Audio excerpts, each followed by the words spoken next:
ձեզ հարգելի գործընկերներ, նախ շնորհակալ եմ հրավերի համար եւ զեկույցով հանդես գալու հնարավորություն ընձեռելու համար եւ ողջունում եմ նմանատիպ նախաձեռնությունները, որոնք որ մեր քաղաքական հանրային կյանքում պակասում են այնքանով, որ խոսքը, խոսողները կարծես թե շատ են, աղմուկը հանրային կյանքում շատ է, բոլորն էլ ինչ-որ բան ասելու իրավունք ձեռք են բերել եւ գրեթե բոլորն էլ ինչ-որ մի բան ասում են, բայց կան թեմաներ, որոնց շուրջ շատ ավելի լուրջ, ծանրակշիռ, հիմնավորված, հաստարկված եւ հեռատեսություն պարունակող մոտեցումներ են անհրաժեշտ, իսկ դրա համար անհրաժեշտ է, որպեսզի քաղաքական միտքը հանրային եւ մասնագիտական մեր կարող ուժերը կարողանան նաեւ միասին աշխատել, ես այսօրվա մեր հավաք հետ միասին աշխատելու, միասին մտածելու, միասին տեսնելու եւ հետեւություններ անելու հնարավորություն եմ որպես դիտարկում։ Շնորհակալ եմ այս նախաձեռնության համար։ Անվտանգությունը այս ժամանակակից աշխարհում գրեթե թիվ 1 խնդիրն է գրեթե բոլոր հասարակությունների համար։ Ես նայում եմ նաև սոցիոլոգիական ոլորտային հարցումները եւ ուսումնասիրությունները, որոնք իրականացում են աշխարհի տարբեր հատվածներում, եւ եվրոպական հասարակության համար անվտանգությունը թիվ 1 խնդիրն է մտահոգությունների եւ սպառնալիքների մարտահրավերների իմաստով, եւ Մերձավոր Արևելքում, եւ Կենտրոնական Ասիայում, եւ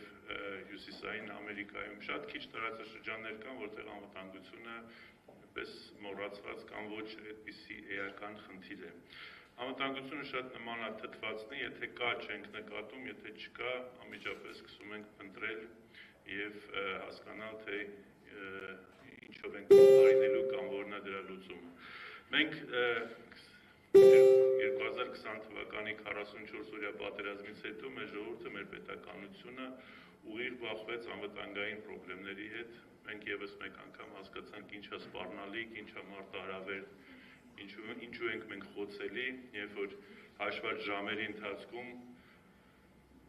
ինքնիշխան պետականությունը կորցնում է տարածք, երբ որ ունես մի իշխանություն, որը ընդհանրապես ոչ միայն չի հետապնդում, այլ չի էլ հասկանում եւ ինքն էլ իրադարձությունների հետևից վազողի դերում է, հետեւաբար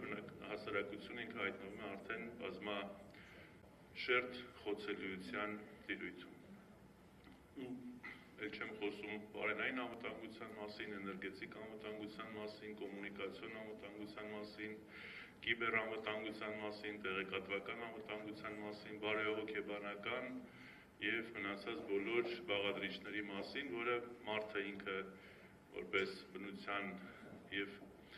հանրային հարաբերությունների սուբյեկտ բնականաբար պետք է բոլոր իմաստներով կարողանա զգա անվտանգության այդ բոլոր բաղադրիչների գոյությունը, որպեսզի կարողանա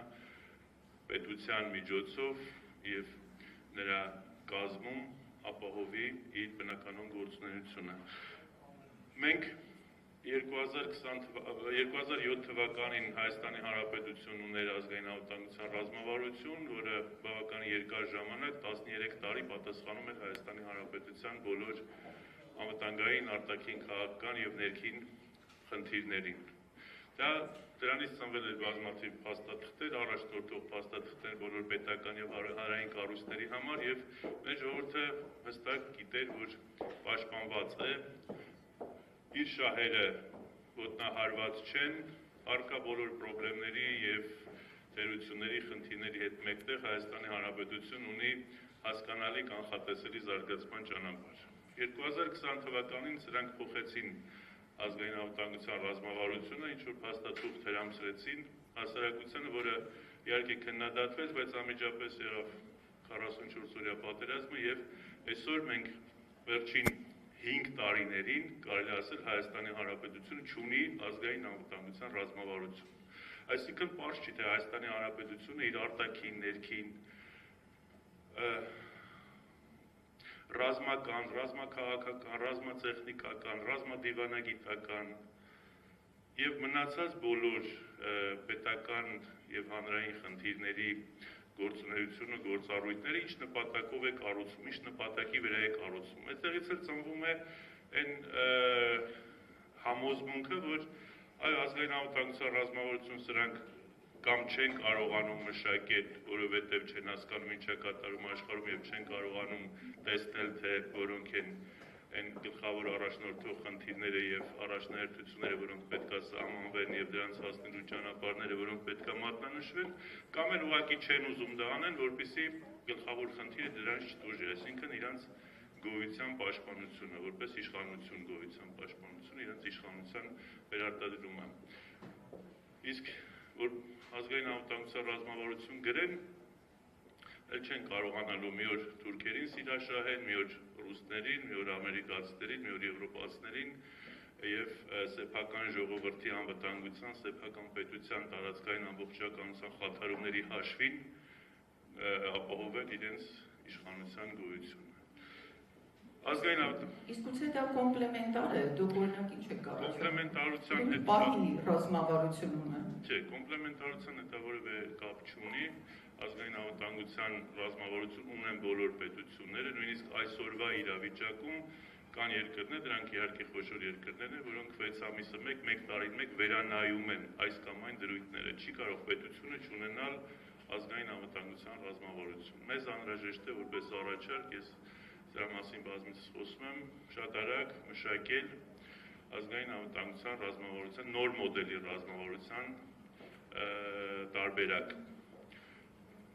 Կատարոտ կարող եք ասել այդ հիմնական ուղղությունները ձեր դիտարկման։ Հիմնական ուղղությունները արտաքին քաղաքականություն, ռազմատեխնիկական,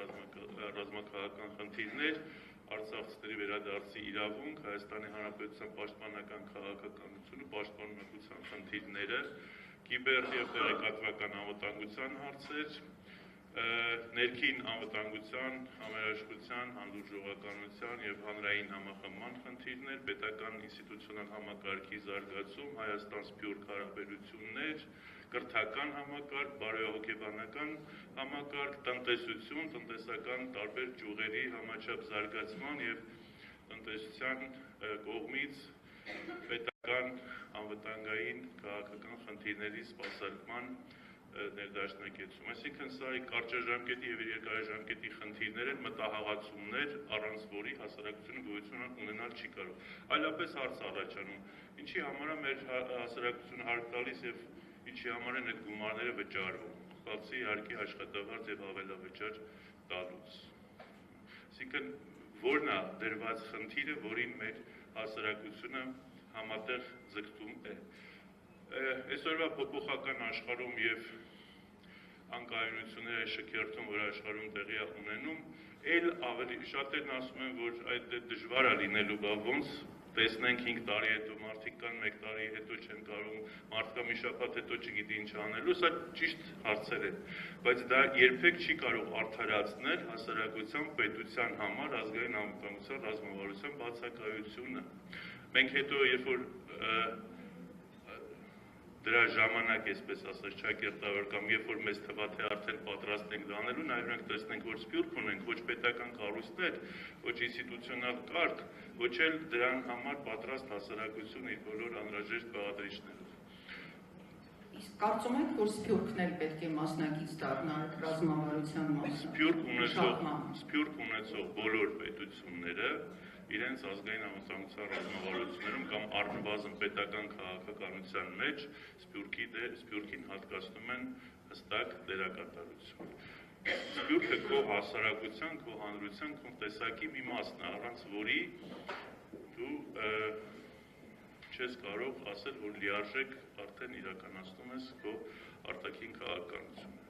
Սրանք, որ փորձում են իրական Հայաստան անվան տակ Հայաստանի քաղաքացի հասկացությունը կտրել հայրենակից հասկացությունից եւ դուրս թողնել Սփյուռքի հսկայական հատվածին Հայաստանի պետական քաղաքականությունից, որովհետեւ այդպես իրանց հարմար է, որովհետեւ Սփյուռքին չեն կարողանում վախացնել եւ վերահսկել։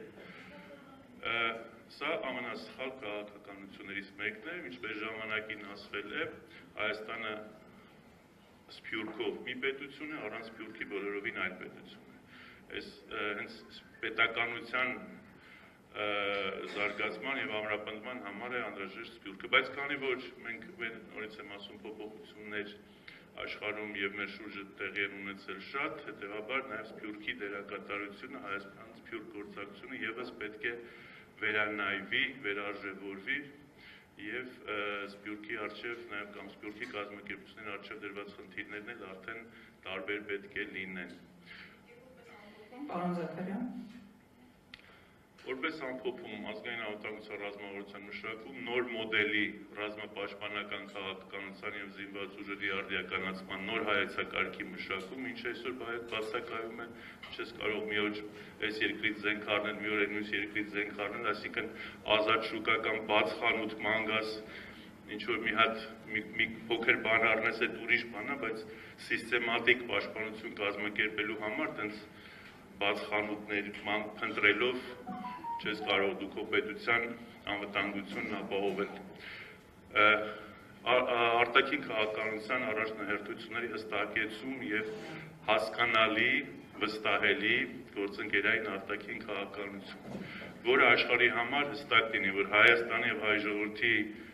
վերաբերյալ հարցեր քննարկելիս պետք է Հայաստանի իշխանությունների հետ խոսել, ոչ թե Թուրքիայի, Ռուսաստանի կամ Միացյալ Նահանգների կամ Բրյուսելի հետ։ Լավագույն դեպքում, եթե խոսելու լինեն ընդհանրապես, ոչ թե գործեն, հետո մեզ տեղեկացնեն, որ ձեր մասով սենց իրավիճակը զարգացել, արդեն ավարտվել։ Եվ ներքին համերաշխության բարեհոգեբանական խնդիրների, այս եկեղեցու դեմ պայքարի, այս ամբողջ այս խաթարիչ եւ խոչընդոտող հանգամանքը մեր հասարակության մոտ բացասական անդրադարձ եւ անպաշտպանության,